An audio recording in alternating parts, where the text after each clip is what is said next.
दूसरा प्रोग्राम 10 सितंबर को जयपुर के अंदर, वहां स्टेडियम बुक किया हुआ है, 50,000 लोगों का प्रोग्राम है। और 26 नवंबर को संविधान दिवस पर किस तरह हम इंसानियत को बचाएं, किस तरह भारत को दंगे से बचाएं, किस तरह भारत के लोग उत्पीड़न से बचाएं, उसके लिए एक बड़ा आंदोलन, बड़ा प्रोग्राम गुजरात के अहमदाबाद के अंदर है, जिसमें वहां के लोग कह रहे हैं 5 लाख लोग होंगे। मैंने तो केवल 1 लाख का टारगेट दिया था। 26 नवंबर को गुजरात के अहमदाबाद में आएंगे और उसके बाद बड़े आंदोलन की तैयारी है 3 दिसंबर दिल्ली के रामलीला मैदान में। हमें भारत के संविधान को बचाना है, भारत के लोकतंत्र को बचाना है, वरना यकीन मानिए भारत का हाल पाकिस्तान, लेबनान, इराक और अफगानिस्तान और सीरिया जैसे होने वाला है। क्योंकि जिस तरह ये कट्टरपन बढ़ रहा है भारत में, कुछ ऐसी ताकतें जो एक पर्टिकुलर धर्म का राष्ट्र बनाने की बात कर रहे हैं। अरे तुम भैया, जिस दिशा में तुम बढ़ चुके हो, ये जो नफरत बढ़ रही है, इस नफरत में देखा नहीं, एक पुलिस वाले ने, रेलवे पुलिस के एक कांस्टेबल ने अपने एएसआई को और 3 एक पर्टिकुलर धर्म के लोगों को मार दिया। 3 पर्टिकुलर क्या, मुस्लिम लोगों को मार दिया, और मीणा समाज के एएसआई तो उसको मार दिया। मतलब आपने इतना जहर घोल दिया समाज में। जो सरकारी कर्मचारी है, जो पुलिस में है, सेना में है, उसके मन में भी आपने जहर घोलकर उसको भी बांट दिया। इसका मतलब तलवारें वो एक दूसरे के लेके सामने भी खड़े हो जाएंगे, तो बचेगा कौन? सारे दंगों के अंदर देख रहा, दलित पिछड़ा आदिवासियों के बच्चे मिलेंगे, सारे धार्मिक जुलूसों में दलित पिछड़ा आदिवासियों के बच्चे मिलेंगे। अरे मरने वाले भी तुम, मारने वाले भी तुम, जेल जाने वाले भी तुम, बर्बाद होने वाले भी तुम, फिर रो क्यों रहे हो? दोष किसका है? किसको दोषी ठहरा रहे हो? दोषी तुम खुद हो।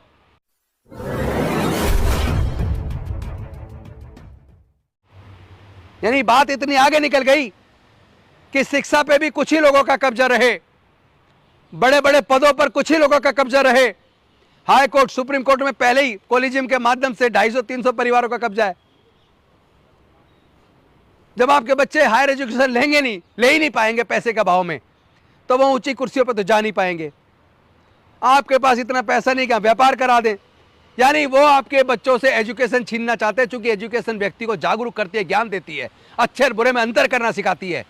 और जो जागरूक होता है वो अपने निर्णय स्वतंत्रता से अच्छे निर्णय ले पाता है।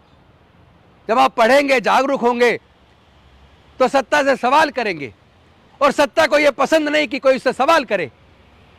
उन्हें सवाल करने वाला ना मीडिया पसंद है, ना उन्हें सवाल करने वाले लोग पसंद हैं, ना उन्हें सवाल करने वाले अफसर पसंद है।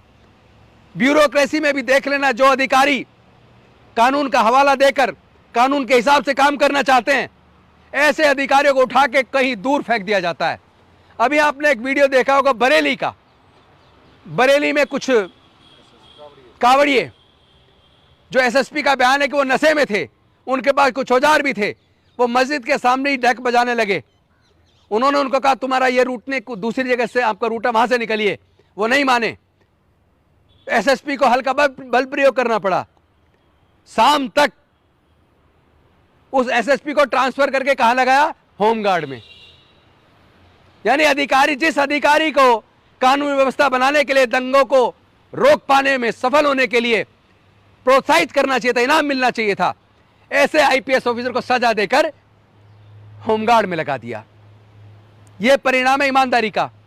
क्योंकि सत्ता चाहती नहीं कि अफसर ईमानदारी से काम करें, वो अब अफसरों को भी प्रताड़ित करते हैं।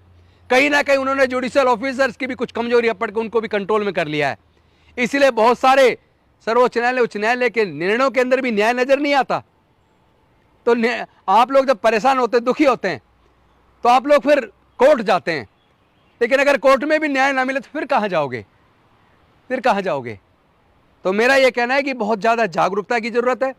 मिशन जय भीम के अभी 4 प्रोग्राम है, आप बार बार 3 बोल रहे हैं। अभी 4 प्रोग्राम है, बहुत महत्वपूर्ण प्रोग्राम है। पहला तो तीसरा स्थापना दिवस मिशन जय भीम का, जो आने वाले 26 अगस्त को साव ऑडिटोरियम में है सुबह 10 बजे। वो छोटा प्रोग्राम है, लगभग 1000 के भी आसपास के लोगों का।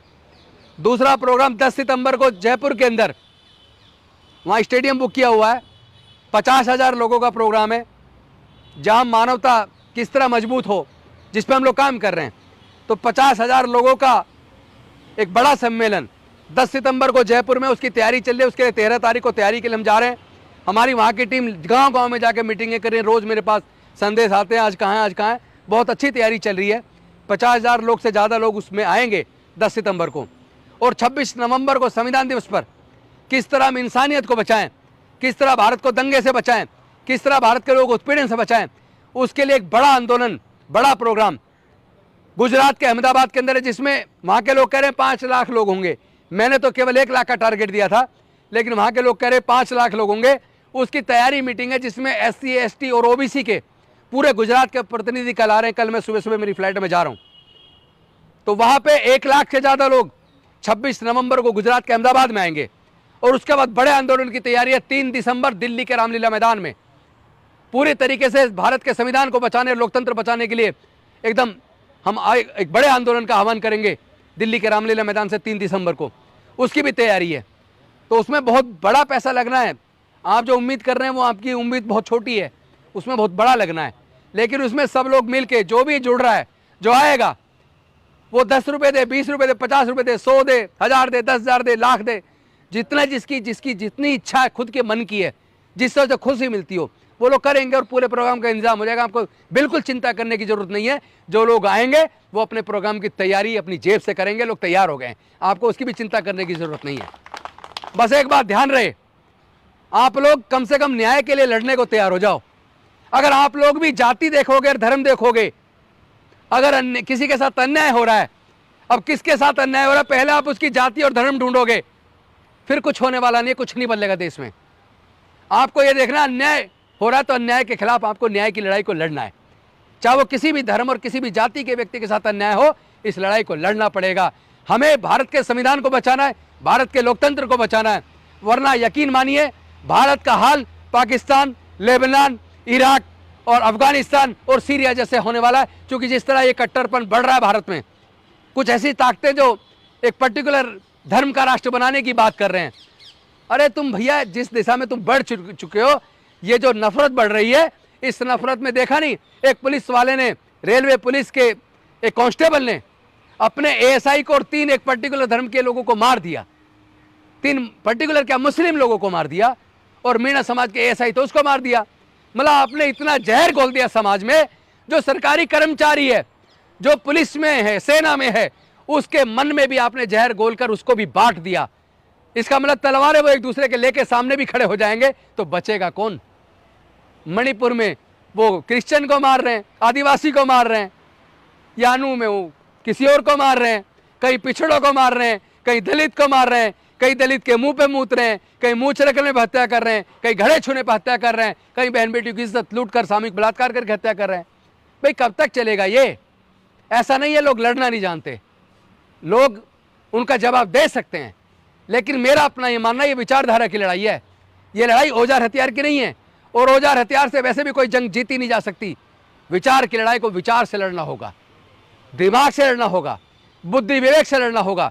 और मुझे पूरा यकीन है कि हम लोग बुद्धि और विवेक से, दिमाग से, अपनी काबिलियत से डॉक्टर बाबा साहब अम्बेडकर के बताए रास्ते पर चलकर संवैधानिक तरीके से इस लड़ाई को लड़ेंगे भी और इस लड़ाई को जीतेंगे भी। और इस 26 अगस्त का प्रोग्राम जो ऑडिटोरियम में है, इसके बाद 10 सितंबर का प्रोग्राम जो जयपुर में है, फिर 26 नवंबर का प्रोग्राम जो गुजरात के अहमदाबाद में है, उसके बाद 3 दिसंबर का प्रोग्राम जो दिल्ली के रामलीला मैदान में, तीनों को बेहद मजबूती से सफल बनाएंगे। इसकी तैयारी के साथ साथ आप सब लोग जो सहयोग कर रहे हैं, उस सहयोग के लिए मैं आप सबका आभार व्यक्त करता हूं। लेकिन फिर से निवेदन कर रहा हूं, उनका मिशन क्यों बढ़ रहा है और आपका मिशन क्यों घट रहा है, मैं इसका एक अंतर बता दूं। मुस्लिमों की सभा होती है तो सारे पुरुष होते हैं, दलितों की सभा होती है तो सारे पुरुष होते हैं, 2-4 महिलाएं कोई आ जाएं।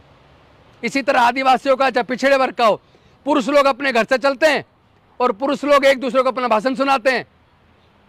और खासतौर पे दलित, पिछड़े और आदिवासी में उनके बगल में कोई कथावाचक आता है, उनके बगल में कहीं जागरण हो रहा है, उनके बगल में कहीं माता की चौकी लग रही है, उनके बगल में कहीं कीर्तन हो रहा है, वो पड़ोस की महिला के साथ आपकी पत्नी, आपके बच्चे वहाँ चले जाते हैं, वो उनका मिशन सीख रहे हैं, उनका मिशन बढ़ा रहे हैं, उनका मूवमेंट बढ़ रहा है।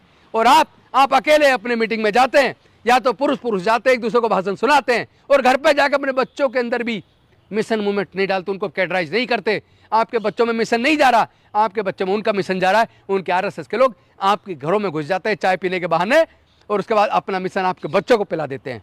चाय पीते पीते ही अपना मिशन आपके बच्चों को पिला देते हैं। इसीलिए सारे दंगों के अंदर देख रहा, दलित, पिछड़ा, आदिवासियों के बच्चे मिलेंगे, सारे धार्मिक जुलूसों में दलित, पिछड़ा, आदिवासियों के बच्चे मिलेंगे। अरे मरने वाले भी तुम, मारने वाले भी तुम, जेल जाने वाले भी तुम, बर्बाद होने वाले भी तुम, फिर रो क्यों रहे हो? दोष किसका है? किसको दोषी ठहरा रहे हो? दोषी तुम खुद हो, क्योंकि तुमने अपने बच्चों को सही मार्गदर्शन नहीं किया, तुम अपने बच्चों को गलत इस्तेमाल होने दे रहे हो। अभी भी समय रोक लो, अगर नहीं रोका तो कोई एक जाति धर्म की बात नहीं है, पूरा भारत बर्बाद हो जाएगा। ये भारत को बचाने की बात है, ये भारत के संविधान को बचाने की बात है, ये भारत के लोकतंत्र को बचाने की बात है, ये अपने आने वाले बच्चों को फिर से गुलाम बनने से रोकने की बात है। इस लड़ाई को बुद्धि और विवेक से, ईमानदारी से लड़ना होगा। इन्हीं शब्दों के साथ मैं अपनी वाणी को विराम देता हूं। बहुत बहुत धन्यवाद। नमो बुद्धाय। जय भीम, जय भारत।